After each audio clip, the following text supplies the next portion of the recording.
Today we're at Infiniti in Reading, and I'm with Terry Stephen, who's the Communications Manager for Infiniti. Infiniti is a name you may not have heard of in the motoring world. Shame on you. Terry, who are Infiniti? Infiniti is a company that's been around now for about 25, 26 years, predominantly based in the US.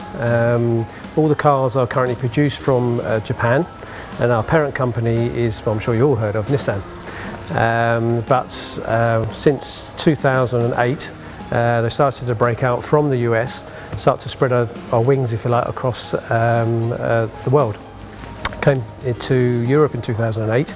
Came to Infiniti Centre Reading in 2009, and now we're just trying to build awareness, build our product portfolio and everything else to get everyone aware of who we are and the type of cars that we sell.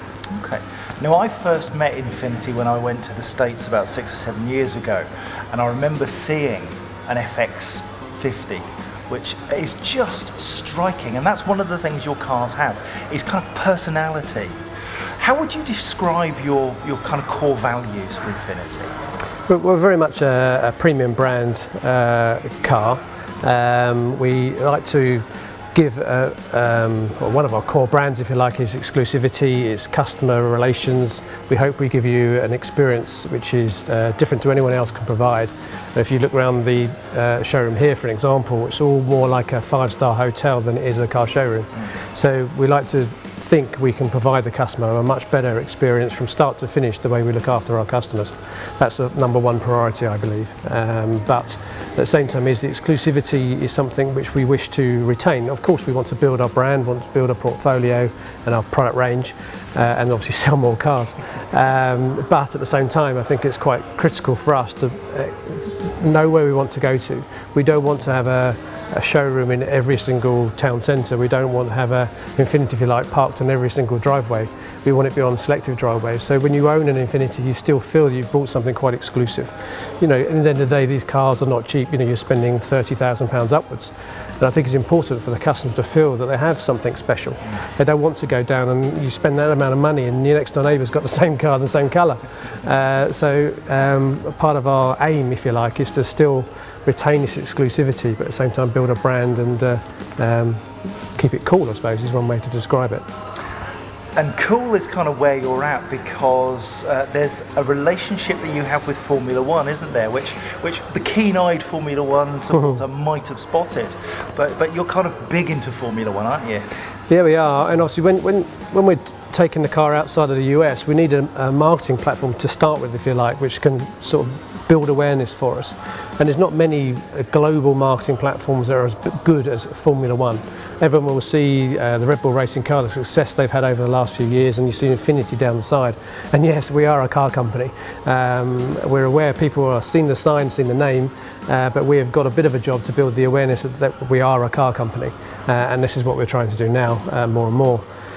For us, the most important thing to start, if you like, a new brand in a new environment, is to build that awareness and build that brand quality. And association with F1 racing is probably one of the coolest things you can ever do. So it's a pretty good start for us.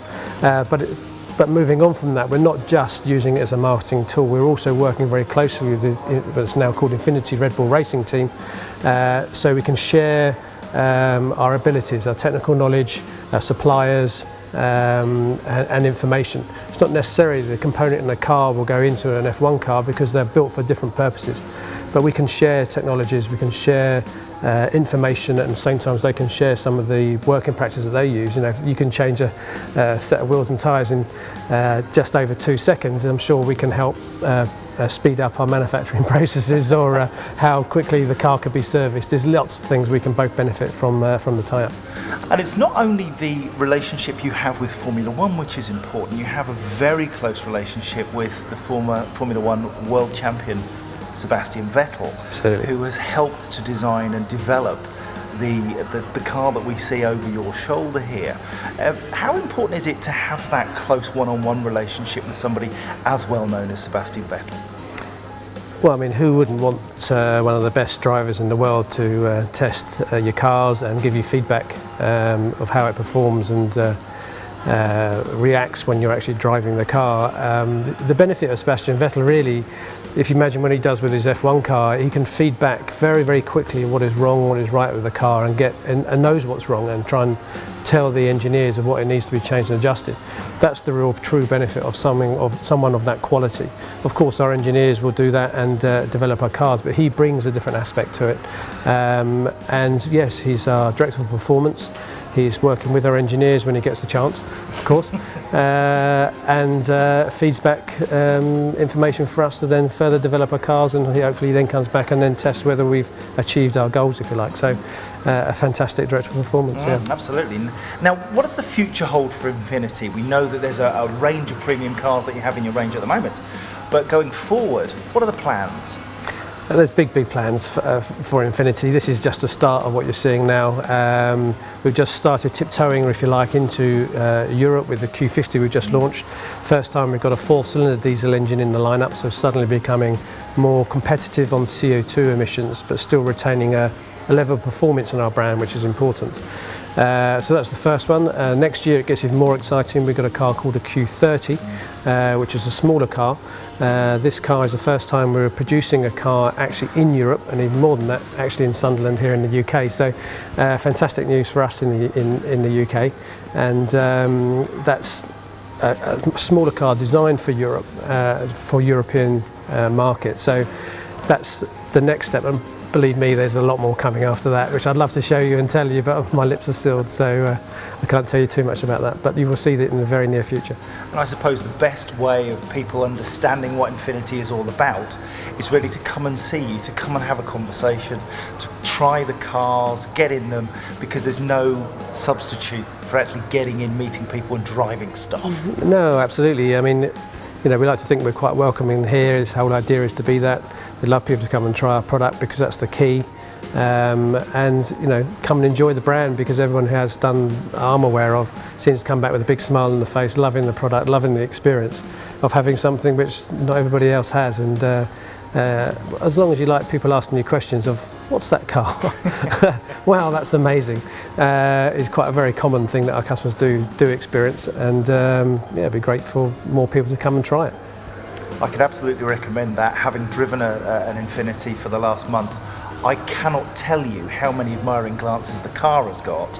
I'd like to think it was me, but I don't think it is. Maybe, John, maybe getting more famous. Terry, thank you so much for your time. Thank you for giving us the opportunity to come here, and I heartily recommend that you come along and see guys like Terry who are able to inform you about this newish brand to the UK, who are here to make a statement. And wow, did they make a statement.